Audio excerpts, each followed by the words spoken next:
bienvenue dans Parole de Femmes. Nous poursuivons notre semaine avec Pasteur Maud Castanouki avec nous dans Parole de Femmes et nous parlons d'identité et de personnalité. Alors encore une fois, merci beaucoup Pasteur Maud d'être avec nous toute cette semaine avec ce bon et beau sujet que nous abordons ensemble. On est contente d'être avec vous. Je suis contente aussi d'être avec vous. Quelle bonne semaine pour nous. Ouais. En tout cas, ça y est, on se retrouve. Ouais, et voilà. Notre thème est vraiment, vraiment très, très important pour les femmes. Et on est vraiment toutes concernées, du coup. Oui, pour le Et hier, ensemble, on a parlé de l'identité, notamment de la place, comment trouver son identité en tant que femme chrétienne, particulièrement dans l'Église. Et aujourd'hui, on veut parler... comment s'apprécier? Apprécie-toi tel que tu es. Alors, ça peut sembler quelque chose de facile, c'est une phrase qui se dit assez bien, assez rapidement, mais pourtant, dans les faits, c'est quelque chose qui n'est pas forcément évident. Et moi, j'ai rencontré vraiment beaucoup de femmes au cours de ma vie, chrétienne, pas chrétienne, et le constat est que pour beaucoup, c'est difficile de s'apprécier. C'est oui, alors, quelquefois, en tant que chrétienne, oui, bon, Dieu m'a créé, etc. Mais dans le fin fond, est-ce que je m'aime? Est-ce que je m'apprécie? Est-ce que si ça n'avait pas été moi le créateur, est-ce que j'aurais pas fait quelques modifications Est-ce que j'aurais pas fait quelques modifications à la personne Et c'est un défi en tant que femme, je crois, souvent de s'apprécier pleinement dans qui on est. On a parlé donc hier de l'identité, donc maintenant on découvre qui on est, mais on découvre aussi qui nous ne sommes pas. Et c'est là aussi que vient le challenge de pouvoir s'apprécier pleinement et de pouvoir se dire je m'aime, je m'apprécie dans mes forces, mais aussi dans ce qui est moins fort. Donc, on peut dire ça des faiblesses, dans nos faiblesses. Et je sais pas si, je pense que vous aussi, vous avez eu l'occasion de pouvoir le constater chez beaucoup de femmes. Oui, plus que le constater, en fait, c'est soi-même aussi, on a aussi passé des périodes de sa vie où on pouvait se poser des questions sur soi, non pas juste faire une déclaration que je connais mon identité, je suis créée à l'image de Dieu, mais en fait, au quotidien, dans la vie de tous les jours, apprendre à s'apprécier, en fait. Dire que, Dieu, pourquoi tu m'as pas créé comme ça? Pourquoi mon nez est comme ci? Pourquoi mon sourire est comme ça? En fait, des fois, on se pose des questions, et les questions, cette manière de poser les questions peut même aller jusqu'à remettre en cause, entre guillemets, un peu le choix de Dieu pour notre vie. Pourquoi je suis comme ci, comme ça? Et ce qu'on a observé aussi dans la vie de tous les jours, c'est que ces questions ne sont pas innocentes, elles ne viennent pas par hasard. C'est que souvent, en tant que femme, et on va encore le dire, des fois ça part de notre enfance, on a été exposé, on a été dans un milieu où souvent on entendait des choses qui ne nous convenaient pas. C'est-à-dire que quand une femme n'a pas, une femme ne s'apprécie pas telle qu'elle est, souvent, c'est parce qu'elle a entendu des choses sur elle qui ne l'ont pas plu ou bien qui ont remis en cause un peu son intégrité, entre guillemets, physique. Pour dire, est-ce que tu es belle? En fait, la petite fille, quand elle est toute petite, on aime bien qu'on lui dise que tu es belle. Mais quand on n'a pas entendu les paroles « t'es belle », on n'a pas entendu les paroles d'appréciation, on peut, en grandissant, commencer à se questionner, mais est-ce que réellement je suis belle? Ou est-ce que Dieu n'a pas fait une erreur pour me créer telle que je suis? Voilà, toutes ces questions qui viennent. Et du coup, ce qui emmène à ce que plus tard, on commence à ne pas s'apprécier. On est un peu perdu. Merci, vous me donnez une très bonne transition. On va tout de suite répondre à notre question. Dans Allô les filles, je vous rappelle que vous pouvez vous aussi vous envoyer vos questions. Alors, on a cette question aujourd'hui. Oui, je mets des perruques car je n'aime pas mes cheveux naturels. Est-ce que je devrais me forcer à ne pas en porter? Demande Fatou du Canada. Alors, Aurélie, quelle est ta réponse? Tu sais, cette question, Annabelle, au début, je la trouvais difficile parce qu'on parle de cheveux. Ouais. Et que parfois, c'est un sujet à controverse. Mais on va pas s'arrêter sur ces détails-là. Et j'aimerais dire à Fatou, si tu nous écoutes aujourd'hui, que la réponse à cette question, mais ça dépend quelque part de tes raisons personnelles.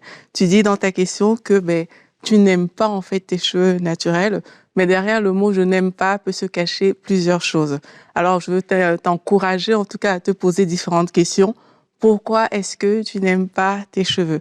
Est-ce que tu as l'habitude de te dévaloriser de façon générale? Ça veut dire, comme on vient de dire, que tu ne t'apprécies pas tout simplement. Tu aurais aimé que Dieu te crée d'une autre manière. Tu peux pas dire comme David, je te loue parce que je suis une créature merveilleuse. Ou alors, est-ce que ça vient du niveau pratique? Peut-être que tes cheveux sont difficiles à coiffer et du coup, tu ne les aimes pas du tout. Donc, quand tu vas te poser cette question, ça va te permettre de mettre l'accent sur le vrai problème. Dans le cas où tes cheveux sont difficiles à coiffer, Fatou, je t'encourage à aller chez un coiffeur. Renseigne-toi sur la façon dont tu peux t'y prendre pour les entretenir. Et alors que tu vas le faire, tu vas voir que parfois c'est simple. C'est juste qu'on ne connaît peut-être pas comment entretenir nos cheveux naturels. Et au moins, ça va aussi te situer. Dans le cas où tu n'aimes pas tes cheveux parce que voilà, tu as un manque d'estime de toi-même, parce qu'au final, tu ne t'aimes pas. Mais ce que j'aimerais te dire dans ce cas-là, c'est qu'on ne traite pas un problème d'estime de soi avec une perruque, avec un maquillage ou avec autre chose. On le traite en profondeur, on le traite dans la présence de Dieu. La Bible nous dit dans le psaume 34, verset 5, quand on tourne les regards vers lui, on est rayonnant de joie et le visage ne se couvre pas de honte. Donc, c'est dans sa présence que tu vas bâtir ton capital confiance. Et ce ne sera plus une question de cheveux. Pour certains, comme je dis, c'est du maquillage. Certains portent des vêtements d'une certaine manière parce qu'ils ne s'apprécient pas. Mais quand tu vas tourner ton regard vers Dieu, tu vas voir que waouh, tu découvres ton identité comme on a vu hier et tu vas commencer à t'apprécier, t'estimer et tu auras anéanti ce problème de cheveux qui n'en était pas un au final parce que c'était un problème d'estime. Maintenant, si tu décides de porter une perruque parce que pour ton confort, tu trouves que la perruque, elle te va bien, elle est super, ça aussi c'est très bien, ne te condamne pas dans ce cas. Fais ce que tu as à faire pourvu que tu marches dans la crainte de Dieu. Et c'est vraiment une question très intéressante. Je ne sais pas, tu voulais dire quelque chose, Annabelle? Voilà. En fait, moi, la question que j'allais poser à Fatou, est-ce que si toutes les femmes sur la Terre avaient les cheveux comme toi, est-ce que tu te sentirais genre, je n'aime pas mes cheveux, en fait? J'ai l'impression quand on dit je n'aime pas, c'est parce qu'on se compare à d'autres. La perruque, c'est une autre texture de cheveux, lisse et tout. C'est comme si tes cheveux naturels à toi étaient moins élégants, ou je ne sais pas comment je peux le dire, mais moins fun que les cheveux lisses. Donc, en fait, le problème vient lorsque la comparaison rentre en ligne de jeu. Et si pendant longtemps, on t'a fait croire que pour avoir des beaux cheveux, il faut avoir des cheveux lisses, c'est là où devient le problème, en fait. Qui a dit ça? Est-ce que Dieu a fait une erreur? Ce que je disais tout à l'heure, on t'a créé avec des cheveux bouclés, des cheveux un peu... Et en fait, moi, j'ai découvert que les cheveux que tu as vont avec l'environnement dans lequel tu vis. Le pays dans lequel tu vis, mais surtout, tes cheveux également vont avec ta personnalité, ta morphologie, la couleur de ta peau. Tout ça va ensemble. Donc, le créateur qui t'a créé ainsi n'a pas fait une erreur, en fait. Voilà. Et donc, lorsqu'on commence à se comparer aux autres, en fait, on fait revenir vers le créateur qui t'a créé, comme tu l'as dit tout à l'heure, Aurélie, et lui dire, Seigneur, merci parce que tu m'as créé ainsi. J'ai appris une chose, c'est que dans l'action de grâce, lorsqu'on remercie quelqu'un parce qu'il nous a donné quelque chose ou bien il nous a créé simplement, donc là on part au créateur, ça va apaiser notre cœur, on va commencer, pas qu'on va déjà, on va commencer à s'apprécier. Parce qu'on va se dire, Seigneur, merci, tu n'as pas fait une erreur en me créant ainsi, en me créant avec la nature de cheveux que j'ai. Juste une action de grâce en disant merci à Dieu, ça va t'apaiser toi-même et tu vas voir qu'au final, tu vas dire, mais Seigneur, si tu m'as créé tel que je suis, il y a une raison à ça. Je te rends grâce. Et donc, je prends ce psaume 139, disant que je te loue de ce que je suis une créature si merveilleuse. Voilà. Et c'est vrai que la comparaison, ça, c'est vraiment quelque chose, on en parle souvent, mais n'empêche que c'est vraiment un fléau qui est difficile à éradiquer parce qu'on se rend compte que ça a des racines extrêmement profondes, que dès le plus jeune âge, on commence à regarder l'autre et parce que, quelquefois, on n'a pas... Puis, je pense que il y a plusieurs années, les parents aussi étaient moins alertes à ce niveau-là, à booster l'estime des enfants. Et puis, on commence à se regarder, on commence à voir l'autre, et ça crée des insécurités. Et personne ne vient parler par-dessus la vérité. Donc, on grandit avec ça, puis l'autre à côté aussi, donc ça devient la normalité. Moi, j'étais une des seules asiatiques dans tout mon environnement. J'avais un environnement restreint. J'habitais en France, en campagne, en Bretagne. Donc, nous-mêmes, mon frère et moi, on avait été adoptés. Donc, il n'y avait pas de famille asiatique, si ce n'est le restaurant chinois. Et on les voyait jamais, en fait. Ils allaient pas à l'école, je sais pas où ils étaient, mais en tout cas, on les voyait jamais. Donc, on était les Asiatiques de notre coin. Et ça n'a jamais été, pour moi, ça n'a jamais été un problème de me dire « Ah, je peux pas m'identifier, je connais pas d'autres Asiatiques, etc. » Par contre, comme il y a eu, quand j'étais encore adolescente, il y a une série qui est sortie et il y avait une Asiatique. À l'époque, il y avait rien où il y avait des Asiatiques à part Karate Kid, Jet Li, je sais pas qui. Bon, je m'identifiais pas comme ça, je m'identifiais pas trop au ninja, donc. Mais là, c'était une fille dans une série pour ados et en fait, ben moi, ça a pas été une révélation. Au contraire, ça a été une souffrance parce que d'un seul coup, il y a une Asiatique qui est sortie. C'est une asiatique, hein, on parle même pas coréen, japonais, c'est asiatique. Continent Et du coup, tous les jeunes regardaient cette série-là et c'était ah ouais, t'as vu la fille. Elle était pas gentille dans la série. Moyen en plus. Mais c'était surtout au niveau physique, moi, que ça m'a impacté parce que je la trouvais extrêmement belle. Et en fait, vu que j'avais pas trop de points de comparaison autour de moi, d'un seul coup, cette fille-là est devenue un peu comme la référence, mais pour les autres surtout, de l'asiatique. Il y a l'asiatique qu'on connaît dans la vie, dans la ville, c'est toi. Et il y a l'asiatique de la télé, et c'est elle. Et forcément, l'asiatique de la télé, moi-même, je me dis, elle est bien, elle est mieux. Et en fait, je me suis dit, bah, c'est ça, être une belle asiatique. C'est ces cheveux-là, et puis elle me ressemblait, mais alors, mais tellement, tellement pas, en rien de moi. Et pour moi, ça a été une souffrance qu'un personnage de télévisé asiatique émerge, parce que d'un seul coup, bah, les gens me comparaient tout le temps à elle. En fait, ah ouais, t'as vu elle se coiffe comme ça, t'as vu elle se coiffe comme ça, alors qu'avant, bah, personne n'avait de point de comparaison, parce que j'étais la seule asiatique. Et bah, j'étais déjà pas j'avais pas une confiance en moi de fou, hein, sinon j'aurais été, ça m'aurait encouragée, mais alors moi, ça m'a complètement... Et tout ça pour dire que bah, quelquefois, c'est qu'elle, je l'ai jamais rencontrée, la vie. Et on se rencontrera probablement jamais, mais quelquefois, ça part de ce genre de choses. Et toute notre vie, bah, on court après je sais pas, une espèce de modèle, d'idéal que nous-mêmes, on s'est imposé. C'est vrai, Annabelle, c'est tellement vrai ce que tu dis. En fait, quand on regarde de très près, donc il y a cette comparaison, mais en fait, ça peut commencer là. Fatou nous pose la question sur les cheveux.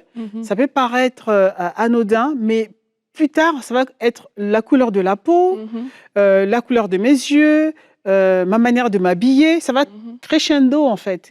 C'est comme si, en fait, pour finir, à devenir quelqu'un qu'on ne l'est pas complètement. C'est-à-dire qu'on ne s'accepte pas tel qu'on est. Il n'y a rien en nous qui peut nous donner l'occasion de dire « Ah ben tiens, je marche bien » ou « Ma couleur de peau est vraiment magnifique, j'aime bien ma couleur de peau ». Donc, petit à petit, les cheveux, et ensuite, ça descend.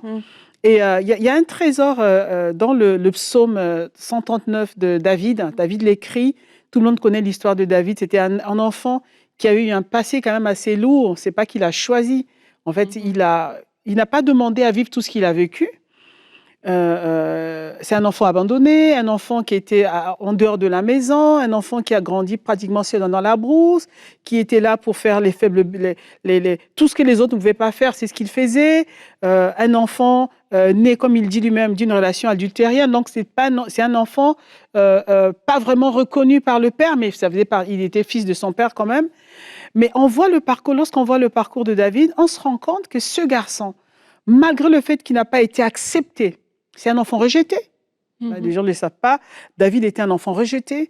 Malgré le fait qu'il a été rejeté, cet enfant se retrouve seul dans la brousse, en train de paître un troupeau, alors que ses frères et sœurs sont à la maison, chouchoutés par les parents et tout. Et il va écrire ce psaume. Il faut savoir que les psaumes, ce sont des cantiques, ce sont des chants. Et David était un bon musicien il avait cette habitude de fabriquer des instruments pour louer son Dieu. Et il a eu cette inspiration de rendre grâce à Dieu de ce qu'il était une créature merveilleuse. Vous savez, la comparaison, l'estime, la mauvaise estime de soi vient souvent d'un sentiment de rejet. On ne se sent pas accepté, on se sent rejeté, on est comme mis à part, on n'est pas comme les autres, on se compare aux autres. Et David se met à écrire, mais ça c'est vraiment un psaume puissant. Je te loue de ce que je suis une créature si merveilleuse. Et il rajoute, et mon âme le reconnaît bien. C'est comme si, en fait, il voulait dire à son âme, c'est pas parce que tu as été rejeté que tu vas te laisser abattre, voilà, baisser les bras, dire que non, je suis pas beau. Si mes parents m'ont rejeté, peut-être parce que je suis petit de taille, je suis pas intelligent, je suis le cancre de la famille. Non, il n'a pas autorisé à son âme de le dire. Alors peut-être qu'il le disait avant. C'est pour ça que lorsqu'on a ce type de questionnement, est-ce que mes cheveux, est-ce que si, ça peut commencer, mais tout de suite, il faut prendre le dessus. Il ne faut pas se laisser vraiment bercer par ça, par ces petites voix qui viennent comme ça, remettre en question ce que Dieu a fait de vous. David se ressaisit aussitôt. Quand il l'écrit, c'est comme un chant, c'est un poème, il est en train de chanter, et rendre grâce à Dieu, je te loue. Et il rajoute, et mon âme le reconnaît bien. Donc, il demande à son âme de le reconnaître. C'est comme si, en fait, pour Fatou, on est toujours avec Fatou, la question de Fatou. Fatou, on t'aime bien, vraiment, merci pour ta question. Parce que ça nous parle aussi, on est passé par là. Hein. C'est comme si David devait se faire violence, dire à son âme, reconnais que tu es une créature merveilleuse. C'est pas quelqu'un d'autre, c'est pas aux gens, aux hommes et aux femmes qui sont autour de toi de reconnaître que tu es merveilleuse, de reconnaître que tu as des beaux cheveux, de reconnaître que tu as une belle peau, de reconnaître que tu as des beaux yeux, que tu marches bien, que tu parles bien. Mais c'est à toi-même en premier de reconnaître que tu es vraiment magnifique. Quand tu le reconnais, tu vas voir qu'en fait, les paroles des hommes n'auront plus d'effet sur toi. C'est comme si tu mettais comme ça un bouclier autour de toi et tu vas tenir ferme. Voilà. C'est vraiment un secret. Et là, je veux encourager une femme qui peut-être aussi traverse des moments difficiles ou a souvent entendu des choses négatives ou se remet en question, ne se trouve pas belle, a du mal à s'accepter telle qu'elle est.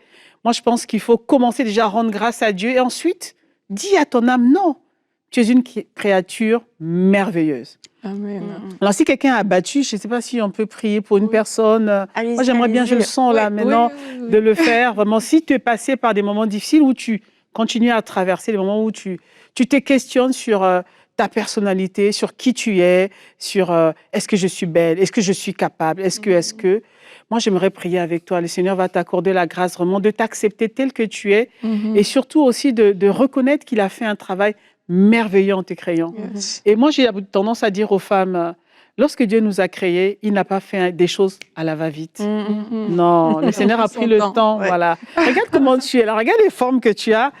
Dieu a fait un travail fabuleux. Hein? C'est pas pour rendre les hommes jaloux, mais lorsque Dieu a créé Adam...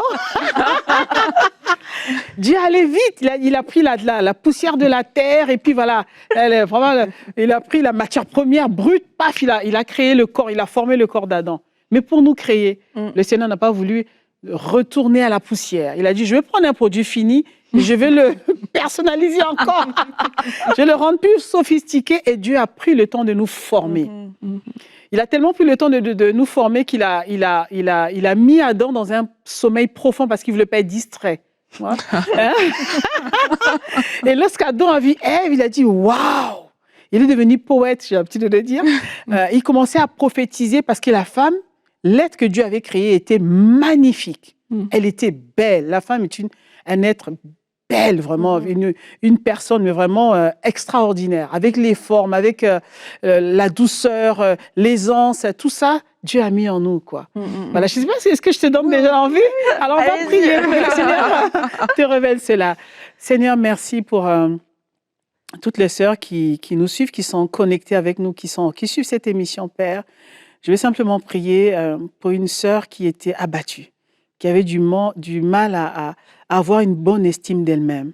Seigneur, je prie que tu lui donnes de prendre conscience qu'elle est une créature merveilleuse.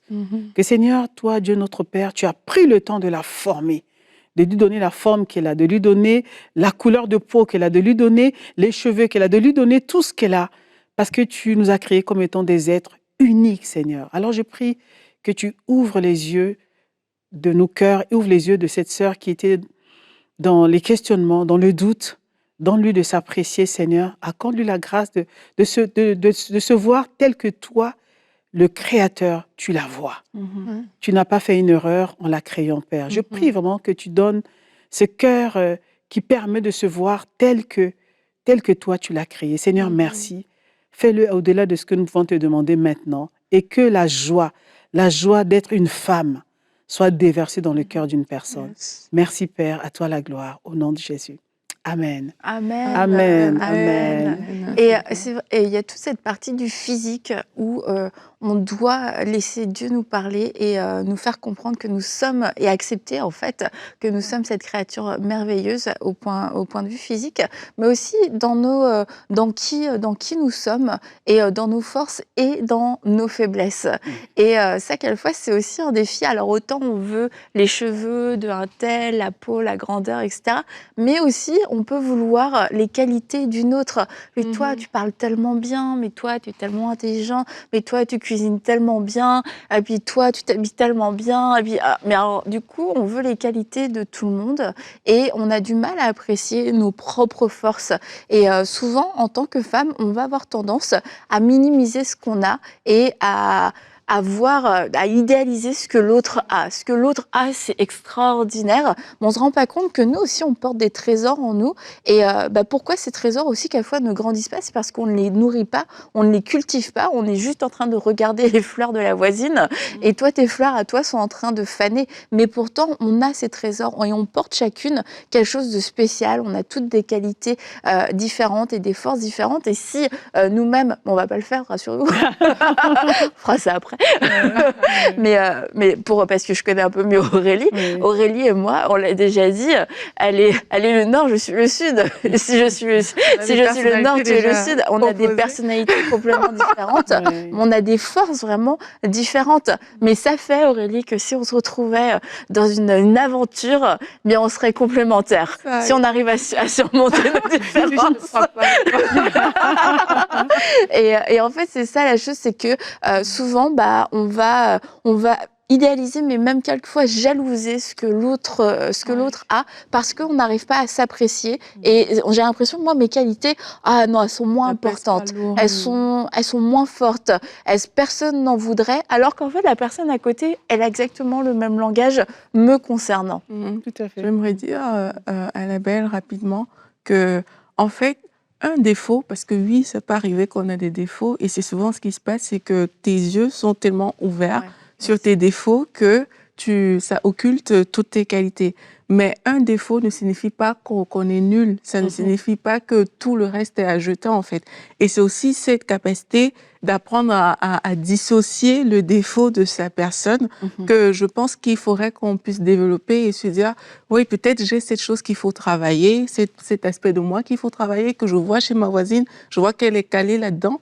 Moi, je ne suis pas encore là, je dois travailler ça, mais ce n'est pas ça mon identité, en fait. Je vais le travailler, mais à côté de ça, moi aussi, j'ai plein de belles choses qui sont appréciables, et parfois, c'est à ce niveau que ça joue aussi. Tout à fait. En fait, la comparaison, c'est vraiment pas une bonne chose, en fait. Ça nous emmène, on revient dessus. Honnêtement, il ne faut pas se comparer à l'autre, en fait. On est unique, hein. Dieu n'a fait aucun être humain. Il n'y a pas deux êtres humains qui sont identiques. Même au niveau des vrais jumeaux, ils sont différents. Alors, ils ont l'air d'avoir le même timbre de voix, je sais de quoi je parle. Ils ont l'air d'avoir la même démarche, mais ils sont différents parce que Dieu a créé chaque être humain unique.